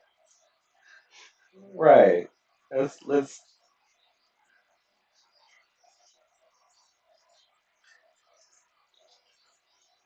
because the negative how society has deemed it as negative is usually the positive in the conversation. The negative is something to talk about. Yeah, it's something to talk about, something to build on. Fuck, go to Twitter right now. Go to Twitter right now, and and look through the feeds that people post, and I want to say 95% of what's up there is usually something negative.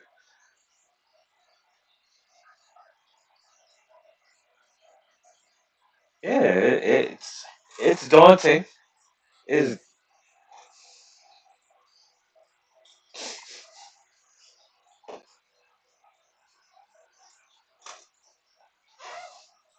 right, right,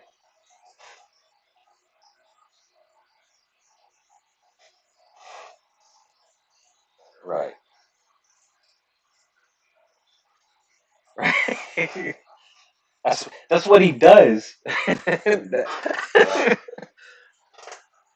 You took the easy way. We're talking about that goth chick that's talking about the cat that's in the tree.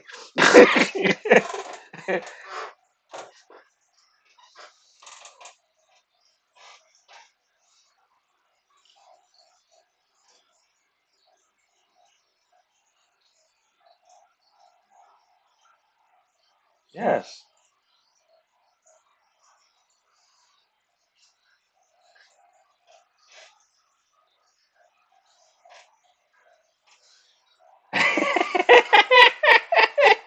I-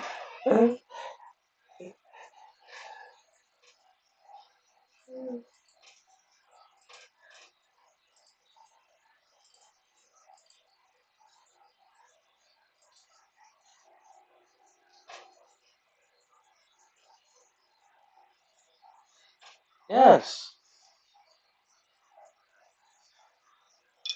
I think I think my frustrations as far as my arguments in my marriage and stuff like that, when it comes down to uh, the ultimate, oh, it's over type situation, I fall back on that like, yo, you're determining that by saying this will be the end. Like, we can get past that if we work together through the situation or move forward through that. But that's I'm speaking off of that because it's the realest thing that I've gone through in my relationship that's thus far.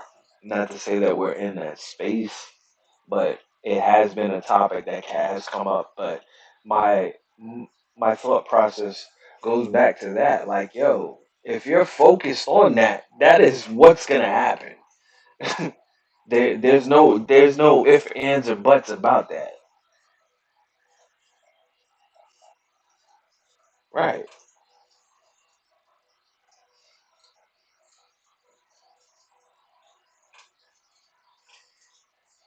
Mm.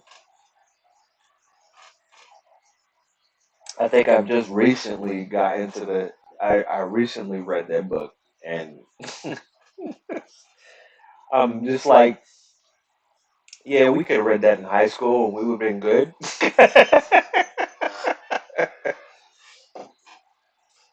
No, first of all, first of all, that is not on one of the curriculum books that we read in high school. To Kill a Mockingbird and right, Shakespeare, Hamlet, and all of that.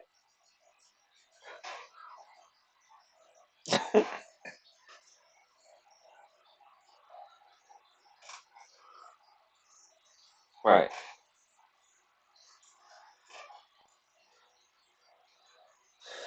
Was that was a movie that came out at the same time, which was crazy.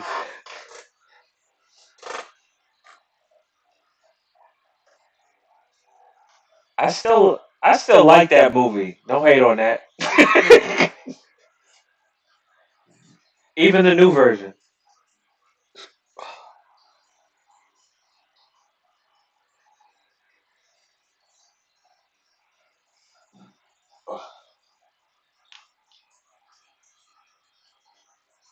it was a whole separate movie. I do agree with you on that. The Clash of the Titans, the original Clash of the Titans, was better than the sequel. That's number one. Number two, the prequel, right? That's what we call it. The prequel. The prequel to that was good. The one after that, that was garbage. That was garbage. And the only reason I say that is had they intertwined the stories and kept the that same storyline, then we would have had something. But you changed it up again, and we were just like, "Yo, we're starting over from scratch. Like, who is this dude?"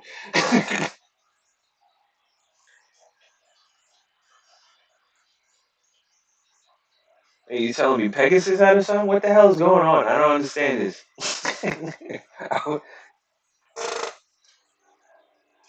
Are we dealing from the sea? Or are we gonna do this?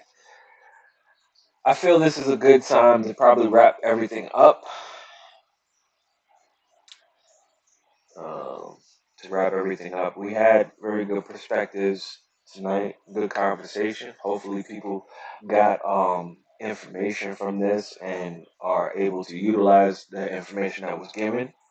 Um, I enjoyed this. My first one, uh, one in the books. Thank you both for being here and this momentous occasion. It's been a long time coming. I'm tired of being behind the scenes, and I know I was a little bit comfortable behind the scenes, but I actually enjoyed being the host tonight and put my foot forward in a progressive manner to show one, you have to make those steps.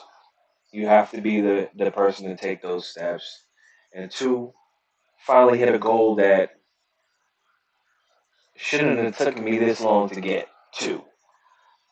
Okay. And three, to be able to speak to you guys personally on a personal level to let you in and see another side of me more personal and talk to Joey G, Joe Gomez on a personal level and invite you into my heart and let you understand what kind of person I really am. I know I'm a person that likes to be by himself and likes to play the back of the scenes and everything like that. But honestly, I'm one of those people that likes my family around me and I like being around the family. Um, I think I that tough guy vibrato that I or just that unapproachable guy that you see walking in the street. That's not me. It's just a protective mechanism that I've had that grew over time. So hopefully I can get you to come back and we could do this again. We could talk about some other topics. We could have some fun and talk about some more stimulating conversations. But we had to get this out of the way. We had to talk about this. This is a topic that needed to be talked about. Um, Not just for me, but for other people out there that need it. Uh, Maybe it'll give insight to people going through something or have family members that are going through it and give them a different way of handling it. So this one's for you. Um, I'll let Dom and Derek lead you out.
Once again, this is your man Joey G, aka Joe Gomez. This has been Beer, Family, and Convo. Thanks y'all for joining. Peace, love, and we'll see you next time.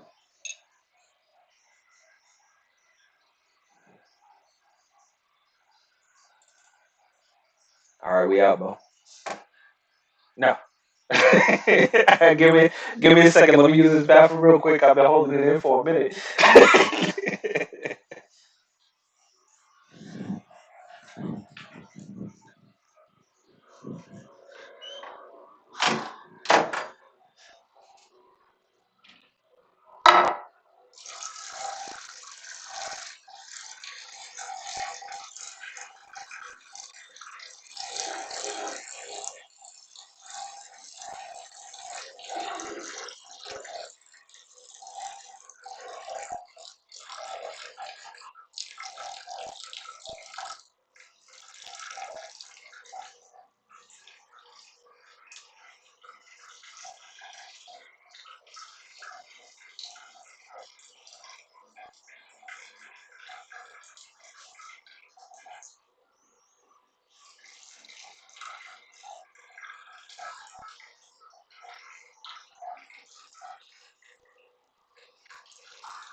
Yeah, too. And I still have to re-record it and then post it. Not re-record it, but I have to post it. I look nice. Yeah. Finish.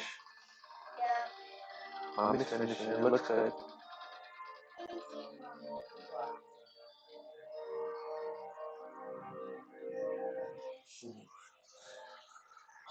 Just doing the wrap up with everybody. It was me, Dom, and Derek, but we got Derek on. It was a little later, but it was cool. It was good for the first one. I was a little nervous. I actually did it. Yeah. See, I'm not used to being the front runner of anything. I'm usually the guy behind the scenes. But it was good. I know. They're like the mic's on.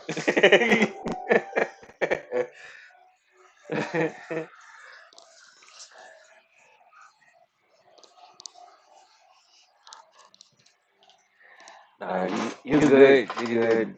I was telling the wife. I said I was nervous before I was about to do this. I got more nervous when things weren't working the way they were supposed to be working. I was like, fuck this shit.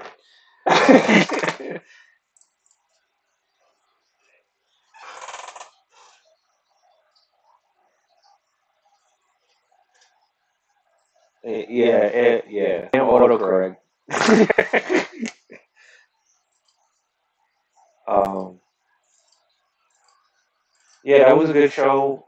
It was a good show, fellas. I enjoyed it. Thank y'all for being a part of that. Somewhere during the show, they were like, "Yo, you are running out of time for your 40 minutes." And I was, yeah, I did that during the show, but oh, then they were like, they wanted to add something else. I was like, "What are y'all doing? I didn't want that shit. I just wanted the little thing with things. So how you adding something totally different on top of that?" I don't know. There was a second. I don't know if y'all noticed, but I was looking up at the screen. I was just like, "What the fuck is this?"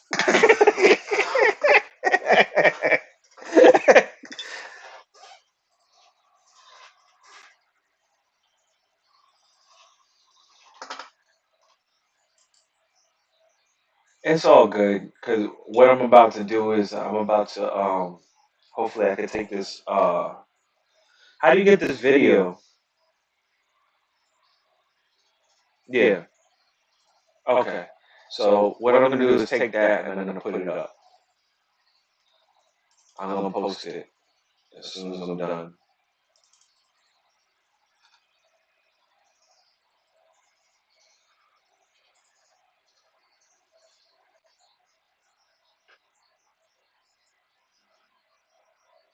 Huh?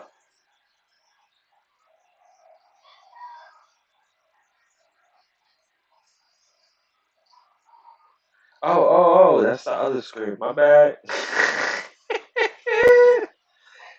Yeah, I'm streaming on the other. My bad. Well, thank y'all for